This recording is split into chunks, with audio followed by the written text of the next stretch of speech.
بسم اللہ الرحمن الرحیم۔ السلام علیکم ناظرین۔ ایک دفعہ ابی بن کعب رضی اللہ تعالیٰ عنہ نے فرمایا کہ رسول اللہ صلی اللہ علیہ وسلم سے انہوں نے سنا کہ حضرت موسیٰ علیہ السلام کھڑے ہو کر بنی اسرائیل میں خطبہ دے رہے تھے۔ جب آپ علیہ السلام سے سوال ہوا کہ اس دنیا میں سب سے بڑا عالم کون ہے، تو حضرت موسیٰ علیہ السلام نے جواب دیا کہ اس دنیا میں سب سے بڑا عالم میں ہوں۔ رب کائنات کو یہ کلمہ ناپسند آیا۔ اسی وقت وحی آئی، اے موسیٰ، مجمع البحرین میں ہمارا ایک بندہ ہے جو تجھ سے بھی بڑا عالم ہے۔ اس پر حضرت موسیٰ علیہ السلام نے فرمایا، پروردگار، میں اس سے ملنا چاہتا ہوں، مجھے بتائیں میں اس تک کیسے پہنچ سکتا ہوں۔ حکم الہی ہوا، اپنے ساتھ ایک مچھلی رکھ لو، جہاں وہ مچھلی گم ہو جائے وہیں وہ مل جائیں گے۔ تو آپ علیہ السلام نے اسی وقت ان سے ملاقات کرنے کی ٹھان لی اور اپنے ساتھی یوشع بن نون علیہ السلام کو لے کر سفر شروع کیا۔ یہ دونوں مچھلی کو ساتھ لیے مجمع البحرین میں پہنچ گئے۔ وہاں نہر حیات تھی، وہیں آپ علیہ السلام کچھ دیر آرام کرنے کا فیصلہ کیا۔ مچھلی حضرت یوشع علیہ السلام کے پاس تھی۔ مچھلی نے سمندر کے اندر کود جانے کے لیے جست لگائی اور حضرت یوشع کی آنکھ کھل گئی۔ مچھلی ان کو دیکھتے ہوئے پانی میں گئی اور پانی میں سوراخ ہوتا چلا گیا۔ جہاں سے وہ گئی وہاں کا پانی پتھر جیسا ہو گیا اور پوری سرنگ کی طرح بنتا چلا گیا۔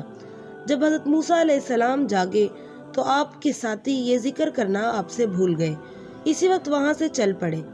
دن پورا ہونے کے بعد رات بھر چلتے رہے۔ صبح حضرت موسیٰ علیہ السلام کو تھکان اور بھوک محسوس ہوئی تو اپنے ساتھی سے کھانا مانگا۔ اس پر حضرت یوشع علیہ السلام کو مچھلی کا چلا جانا یاد آیا اور کہا، جب ہم نے پتھر کے پاس آرام کیا تھا اسی وقت مچھلی نے سمندر میں عجیب طور پر اپنی راہ نکال لی اور سمندر میں مچھلی کے لیے سرنگ بن گئی۔ حضرت موسیٰ علیہ السلام نے فرمایا، ہمیں اسی جگہ کی تو تلاش تھی۔ چنانچہ وہ اپنے قدموں کے نشان دیکھتے ہوئے دونوں واپس ہوئے اور اس پتھر کے پاس پہنچے تو دیکھا ایک نورانی چہرے والا شخص سفید کپڑوں میں ایک پتھر کے اوپر بیٹھا ہوا ہے۔ احادیث میں اس شخص کا نام حضرت خضر علیہ السلام بتایا جاتا ہے۔ حضرت موسیٰ علیہ السلام نے انہیں سلام کیا اور پھر فرمایا کہ میں بنی اسرائیل کا موسیٰ ہوں اور میں اس لیے آیا ہوں کہ آپ مجھے وہ علم سکھائیں جو اللہ کی طرف سے آپ کو سکھایا گیا ہے۔ اس بات پر حضرت خضر علیہ السلام نے حضرت موسیٰ سے کہا کہ آپ صبر نہیں کر سکتے، کیونکہ آپ کو جو علم عطا کیا گیا ہے وہ میرے پاس نہیں، اور جو میرے پاس علم ہے وہ آپ کو نہیں۔ ہم دونوں کو اللہ نے جداگانہ علم عطا فرما رکھا ہے۔ حضرت موسیٰ نے فرمایا، آپ دیکھیں گے کہ میں صبر کروں گا اور آپ کے کسی فرمان کی نافرمانی نہیں کروں گا۔ اس پر حضرت خضر علیہ السلام نے کہا کہ آپ مجھ سے کسی چیز کے بارے میں سوال نہیں کریں گے۔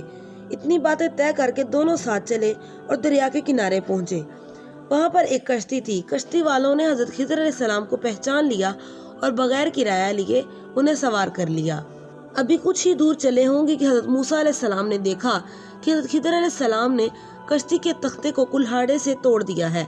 حضرت موسیٰ نے فرمایا، ان لوگوں نے ہمارے ساتھ احسان کیا، بغیر کرایہ لیے کشتی پر سوار کیا اور آپ ان کا نقصان کر رہے ہیں، یہ تو بڑا ہی ناخوشگوار کام ہے۔ حضرت خضر علیہ السلام نے فرمایا، میں نے تم سے پہلے ہی کہا تھا کہ تم میرے ساتھ صبر نہیں کر سکتے۔ اس پر حضرت موسیٰ علیہ السلام نے حضرت خضر علیہ السلام سے معافی مانگی اور کہا، آئندہ نہیں پوچھوں گا۔ اب کشتی کنارے لگی اور دونوں ساحل پر چلنے لگے۔ حضرت خضر علیہ السلام کی نظر چند کھیلتے ہوئے بچوں پر پڑی۔ آپ علیہ السلام نے ان میں سے ایک بچے کا قتل کر دیا۔ حضرت موسیٰ علیہ السلام گھبرا گئے اور فرمانے لگے، آپ نے اس بچے کو ناحق مار ڈالا، آپ نے بڑا ہی منکر کام کیا ہے۔ اس وقت حضرت خضر علیہ السلام نے کہا، موسیٰ، میں نے آپ سے پہلے ہی کہا تھا کہ آپ کی اور ہماری بن نہیں سکتی۔ حضرت خضر علیہ السلام نے اس وقت قدرے سختی سے بولے تھے۔ حضرت موسیٰ نے کہا، اچھا اب اگر میں نے کوئی غلطی کی یا سوال کر لوں تو بے شک آپ مجھے اپنے ساتھ نہ رکھنا۔ چنانچہ پھر دونوں ہمراہ چلے اور ایک بستی میں پہنچے اور ایک گھر سے آپ نے کھانا مانگا، لیکن انہوں نے آپ کی مہمانداری سے صاف انکار کر دیا۔ آپ نے وہیں ایک دیوار دیکھی جو گرنے کے قریب تھی۔ حضرت خضر نے اس دیوار کی مرمت کر دی تو حضرت موسیٰ علیہ السلام نے فرمایا، ہم یہاں آئے، ان لوگوں سے کھانا مانگا لیکن انہوں نے انکار کر دیا اور آپ ان کا یہ کام بغیر کسی اجرت کے کر رہے ہیں۔ حضرت خضر علیہ السلام نے فرمایا، موسیٰ، اب مجھ میں اور آپ میں حسب معاہدہ خود جدائی ہو گئی ہے۔ اب سنو، جن باتوں پر آپ نے تعجب سے سوال کیا اور برداشت نہ کر سکے، ان کی اصلی حکمت آپ پر ظاہر کیے دیتا ہوں۔ آپ نے فرمایا کہ کشتی کو عیبدار کرنے میں یہ مصلحت تھی، اگر وہ صحیح سالم ہوتی تو آگے چل کر ایک ظالم بادشاہ تھا جو اچھی کشتی کو ظلمن چھین لیتا تھا۔ جب وہ اسے ٹوٹی پھوٹی دیکھے گا تو اسے چھوڑ دے گا، اگر یہ ٹھیک ٹھاک ہوتی تو یہ کشتی ان مسکینوں کے ہاتھوں سے چھین جاتی، اور ان کی روزی کمانے کا یہی ایک ذریعہ تھا جو بالکل جاتا رہتا، اور جس بچے کو میں نے قتل کیا اس بچے کی جبلت میں کفر تھا۔ حضرت خضر فرماتے ہیں کہ بہت ممکن تھا کہ اس بچے کی محبت میں اس کے ماں باپ کو بھی کفر کی طرف مائل کر دے، اور جس دیوار کی ہم نے مرمت کی وہ دیوار اس شہر کے 2 یتیموں کی تھی، اس کے نیچے ان کا مال دفن تھا۔ پھر فرماتے ہیں کہ دراصل یہ تینوں باتیں جنہیں تم نے خطرناک سمجھا وہ سراسر رحمت تھی۔ کشتی والوں کو قدرے نقصان ہوا لیکن اس سے ان کی پوری کشتی بچ گئی۔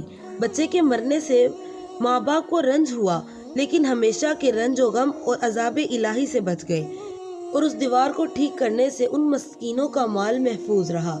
یہ سب کام میں نے اپنی خوشی سے نہیں کیے بلکہ احکام الہی بجا لایا ہوں۔